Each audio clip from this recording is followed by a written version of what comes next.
ब्रेकनंतर एक मोठी बातमी आहे। कृष्णा आंधळे नाशकात दिसल्याचा दावा स्थानिकांनी केला होता। त्यानंतर आता दुसऱ्या दिवशी सुद्धा त्याच्या मागावर पोलीस असल्याची माहिती आहे।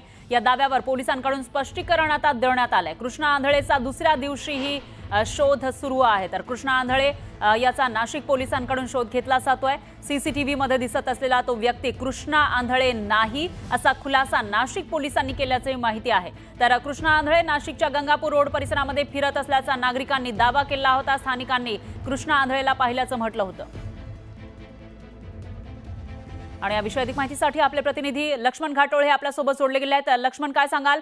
कृष्णा आंधळे नाशिकमध्ये असल्याचं बोललं जात होतं, मात्र पोलीस आता वेगळाच दावा करताना दिसतायत। संतोष देशमुख हत्या प्रकरणातील फरार असलेला संशयित आरोपी जो आहे कृष्णा आंधळे हा नाशिकमध्ये दिसल्याचा दावा काही स्थानिक नागरिकांनी काल केलेला होता। आणि या सगळ्याच्या अनुषंगानं काल नाशिक पोलिसांकडून शहराच्या वेगवेगळ्या भागात या सगळ्याचा शोध घेण्यात आला। जो व्यक्ती कृष्णा आंधळे आहे अशा प्रकारचा दावा करण्यात आलेला होता, त्याही व्यक्तीचा शोध जो आहे तो पोलिसांनी घेतला।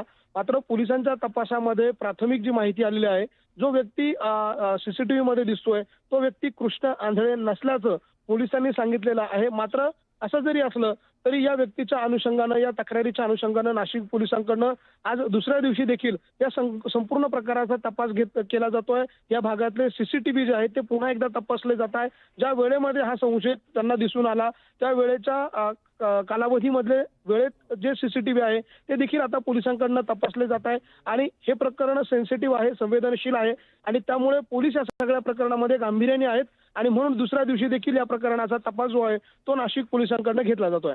निश्चित